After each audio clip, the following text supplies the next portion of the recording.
विषयी आदरणीय राज्यपाल महोदय।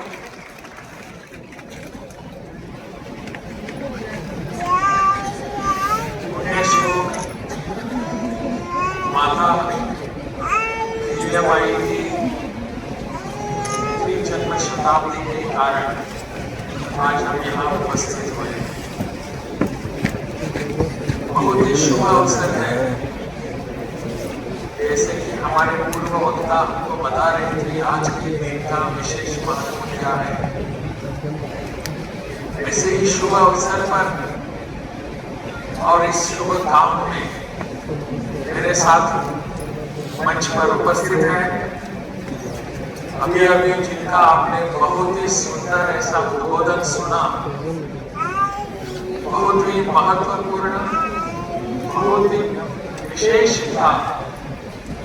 लोक माता जिसे हम पुण्य श्लोक कहते हैं, लोक माता अहिल्याबाई की जीवन, उनका चरित्र क्या था, किस लिए था, इसका पूरा विवरण हमने सुना।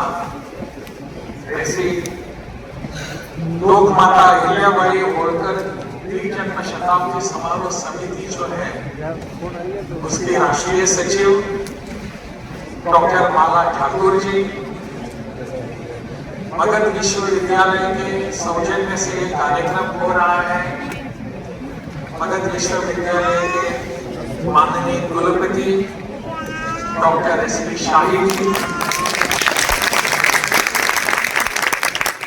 और विष्णुपद मंदिर समिति के सदस्य तथा वरिष्ठ पुजारी देवनाथ मेहरबान जी,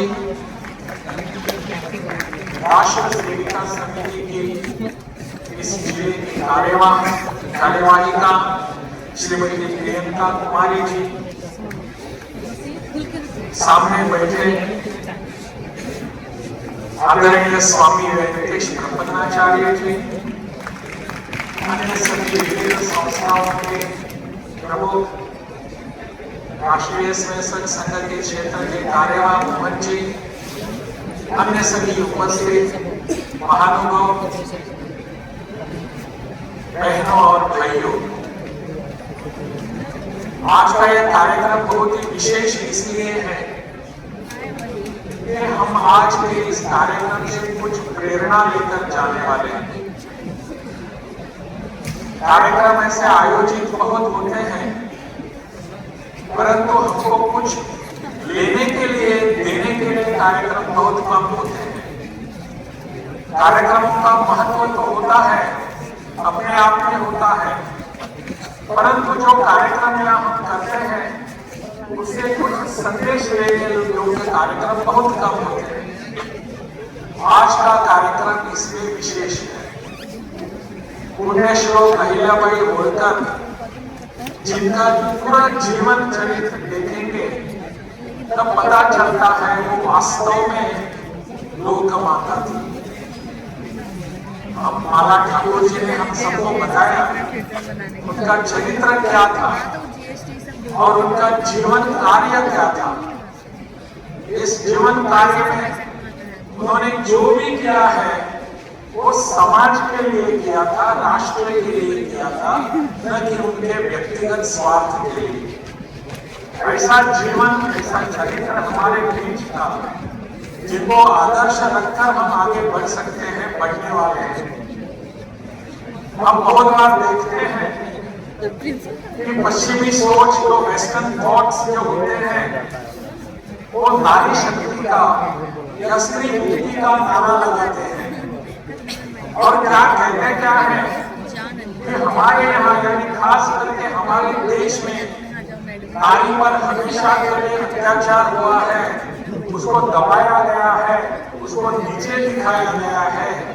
इस भावना को लेकर हमारे देश में कुछ एक भ्रम पैदा किया जाता है और बोला जाता है कि यहाँ नारी मुक्ति होनी चाहिए, स्त्री मुक्ति होनी चाहिए, और इसके लिए बहुत सारे कार्यक्रम किए जाते हैं और बहुत सारे विचार हमारे सामने रखने का प्रयास किया जाता है।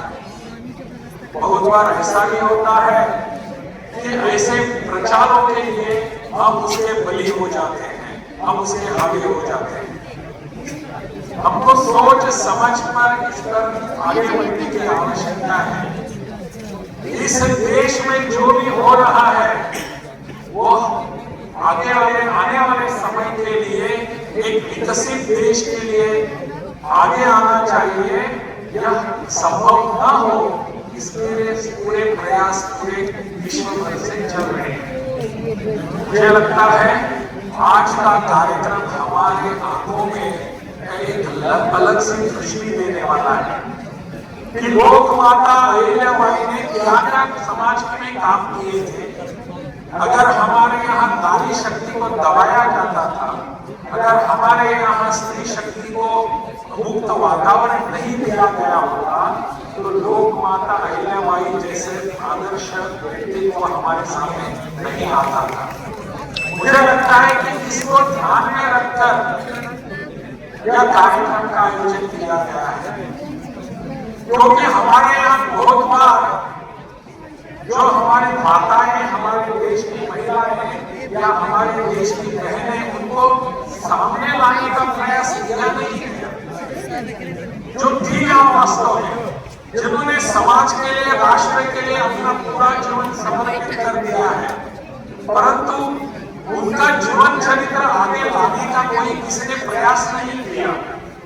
हम बहुत बार हमारे पूर्व लोग जो थे, चाहे ब्रिटिश राज के समय या हमारी शिक्षा पद्धति को जब बताया गया था, किस प्रकार की शिक्षा पद्धति यहाँ लाई गई, उसका यहाँ प्रावधान किया गया, उसका यहाँ स्वतंत्र हो गए। वो एक राजनीतिक स्वतंत्रता थी, पॉलिटिकल इंडिपेंडेंस था। परंतु उसके बाद हम इधर उधर भटकने लगे, देखने लगे। हमारी जो वास्तविकता जो थी, हमारी जो यथार्थता थी, उसको सामने लाने का प्रयास नहीं किया गया। कुछ थॉट प्रोसेस, कुछ ऐसे विमर्श हमारे सामने रखे गए कि आप यहाँ जीने के लिए लायक नहीं है, आपकी संस्कृति समृद्ध बिल्कुल नहीं थी, आपकी संस्कृति यहाँ के विकसित देश के लिए समृद्ध करने वाली कभी भी नहीं थी। आपकी परंपरा, आपका इतिहास पराभव का इतिहास है, ऐसा हमको हमेशा बताने लगे थे। और इसमें जो वामपंथी थे उनका बहुत बड़ा हिस्सा था, योगदान था ऐसा करने के लिए। उनके विचारों से हमारी तत्कालीन सरकार भी चलने लगी थी। दुर्भाग्य की बात है, लेकिन ये वास्तविकता है। लेकिन आज हम देख रहे हैं कि इन सबको छोड़ के हम आगे बढ़ने का प्रयास कर रहे हैं। उस समय जो हो नहीं पाया 1947 में और 2047 में हमारा देश 100 वर्ष पूरा करेगा इंडिपेंडेंस स्वतंत्रता का। तब हम कहाँ होंगे, तब हम कहाँ जाएंगे, किसकी ओर देखेंगे? प्रधानमंत्री नरेंद्र भाई मोदी जी ने एक हमारे सामने सपना रखा है, सपना केवल एक लक्ष्य रखा है। क्या है कि 2047 में हम विकसित भारत का सपना लेकर आगे बढ़ रहे हैं। आज से लगभग 25 वर्ष की अवधि है। इस कालखंड में हम क्या करने जाएंगे? लोक माता अहिल्याबाई होलकर का जीवन हमारे सामने सबूत है, वो आदर्श जीवन है। ऐसे लोक माता, ऐसे समाज माता जो है, समाज में काम करके आगे बढ़ने का संदेश हमको दे रही है, ऐसे जीवनी हमारे जीवन का हिस्सा बनना चाहिए। ऐसे चरित्र हमारे यहाँ गानों के, हमारे गीतों के विषय बनने चाहिए, हमारे अभ्यास के विषय बनने चाहिए। तब जाकर हम विकसित भारत का सपना वास्तव में ला सकेंगे। विकसित भारत की कल्पना इकोनॉमिक कंसेप्ट नहीं है, आर्थिक व्यवस्था का नहीं है। इकोनॉमिक विकसित भारत का सपना पूरे भारत का सर्वांगीण विकास का सपना है, पूरे भारत का है। इसमें संस्कृति आती है, इतिहास आता है, परंपरा आती है, सब कुछ आता है। लेकिन इसकी ओर ध्यान देने की आवश्यकता है। 300 वर्ष पूर्व, 250-300 वर्ष पूर्व जब एक महिला खड़ी रहती है और समाज का उत्थान का सपना देखती है, तब जाकर वो एक लोक माता बनती है। सपना देखती है ऐसा नहीं, काम किया है। डॉक्टर बालाजी हम सबको बता रही थी कि उन्होंने किस प्रकार का काम किया, धर्म के उत्थान का काम किया, संस्कृति के संवर्धन का काम किया, परंपरा को आगे बढ़ाने का काम कर दिया। और यह काम करने वाली एक महिला आगे बढ़कर समाज को मार्गदर्शन कर रही है, नेतृत्व कर रही है। ये सपना अपने भारतवर्ष का सपना था और किसी विदेश का सपना वास्तव नहीं था। तो ऐसे एक हमारे सामने आदर्श होते हुए भी ताकि हमको इसमें बताया गया था, हमको इसमें हमारा ध्यान और कहा गया था। आज हमारी शिक्षा नीति जो थी, शिक्षा नीति आज नई जो आई है, इसके आधार पर हम सबको जमीन से जोड़ रही है, जमीन से जुड़ा कर रख रही है। यह शिक्षा नीति हमको बताएगी कि हमारा वास्तव से नाता इस जमीन से क्या है, कैसे है, क्या होना चाहिए। हम जैसे कि बात उन्होंने एक शब्द का प्रयोग भी किया, हमारे स्व का जागरण का यह काल है, स्व इतिहास है, स्व भाषा है, स्व परंपरा है, स्व संस्कृति है। इसको जागरण करने की आवश्यकता थी, वो हम कर नहीं पाए थे। आज का काल, अमृत काल जो है, इसका जागरण करने का काल है। और इसलिए ऐसे पुण्य श्लोक लोक माता अहिल्याबाई के जीवन का स्मरण होना स्वाभाविक है, हमारे आदर्श है। और इसीलिए हमने सोचा कि इसका जागरण करने के लिए बिहार जैसे प्रदेश से हम शुरुआत क्यों न करें। बालाजी बता रहे थे कि ऐसे कार्यक्रमों का आयोजन तो तय किया गया है, लेकिन बिहार में पहली बार हो रहा है। पूरे देश का पहला कार्यक्रम बिहार में हो रहा है। आप इसके साक्षी बन रहे हैं। विष्णुपद मंदिर का पहला कार्यक्रम मगध विश्वविद्यालय में आयोजन करा। कितने सारे काम उन्होंने किए। काशी विश्वनाथ के घाट का उन्होंने माता ने किया। तो ऐसे काम करने वाली माता का यहाँ हमारे यहाँ विष्णुपद मंदिर का जो जीर्णोद्धार किया, जब मैं वहाँ पहली बार गया तब मुझे बताया गया, तब तक मुझे पता भी नहीं था कि माता गौ माता यहाँ तक आकर गई थी। जब मुझे लगा कि इसका जागरण करने की आवश्यकता है, ये हमारे पुनरुत्थान का एक आधार है, इसको लेकर हम आगे बढ़ सकते हैं। और इसलिए आज का कार्यक्रम जो है महत्वपूर्ण है। लोक माता पुण्य श्लोक अहिल्याबाई ने जो काम किया है, हमेशा के लिए आदर्श रहा है। उन्होंने राज्य जिस प्रकार से चलाया, राज्य शकट जो जिसे कहते हैं, जिसको समाज को सामने रखकर, समाज को केंद्र में रखकर उनके उत्थान के लिए जो जो भी कार्यक्रम करने की आवश्यकता होती है, वो उन्होंने सामने लाकर हमारे सामने कुछ उदाहरण प्रस्तुत किए। आज के राज्यकर्ताओं को भी यह आवश्यक है उनके जीवन का, उनके चरित्र का पठन करें, समझे क्या कर रहे थे लोक माता उस समय, क्या कर रहे थे पुण्य श्लोक उस समय, वो आज भी करने की आवश्यकता है। मुझे लगता है आज हम डॉक्टर बाला ठाकुर जी का जो उद्बोधन हमने सुना है, उसको उसका चिंतन और मनन करने की आवश्यकता है, उसको सामने लेकर जाने की आवश्यकता है। मगध विश्वविद्यालय के माध्यम से यहाँ ये जो विषय है, इसके ऊपर मुझे लगता है एक पीठ की स्थापना करनी चाहिए। अहिल्याबाई के नाम पर एक पीठ की स्थापना करिए और इसके लिए पूरा सहयोग राजभवन से आपको मिलेगा।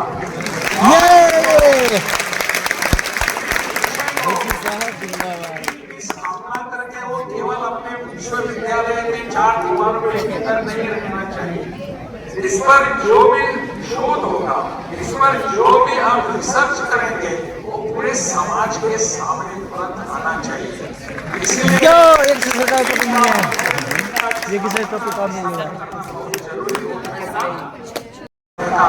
मुझे लगता है अवश्य में वो उठाएगा।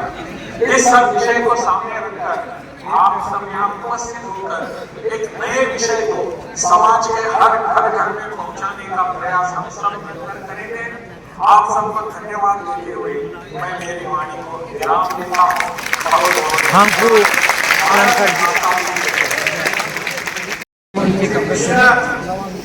राजेंद्र विश्वनाथ आलेखा जी को धन्यवाद देते हैं। उन्होंने इस कार्यक्रम का आयोजन किया, मगध विश्वविद्यालय को चुना और मगध विश्वविद्यालय के तत्वाधान में साई जी के नेतृत्व में ये कार्यक्रम सम्मानित हो रहा है। कार्यक्रम के लिए भारत का पहला कार्यक्रम समय निकालकर जो राष्ट्रीय सचिव हैं होलकर की सभी समारोह समिति के डॉक्टर माला ठाकुर जी का भी धन्यवाद देते हैं कि वो भी पटना से चलकर यहाँ आए, उनका भी धन्यवाद है। इस कार्यक्रम में राष्ट्रीय सेविका समिति की प्रियंका कुमारी जी का भी धन्यवाद है जो इस कार्यक्रम में उपस्थित हुए और इस कार्यक्रम का संचालन किया।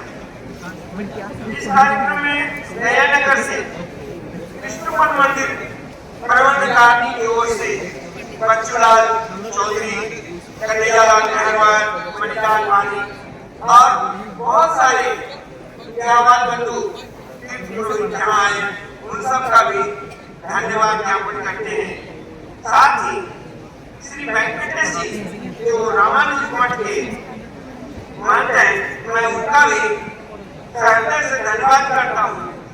इसके अलावा इस कार्यक्रम को सफल करने के लिए जो संस्थाएं लगी, राष्ट्रीय स्वयं संगठन, विद्यार्थी परिषद, अनेक और सामाजिक संस्थाएं इसमें सहयोग किया है, उन सब के लिए मैं धन्यवाद देता हूँ और इस कार्यक्रम को सुचारू रूप से चलाने के लिए सबकी ओर से जो धन्यवाद ज्ञापन करते हुए मैं अपना वाणी को बढ़ाऊंगा।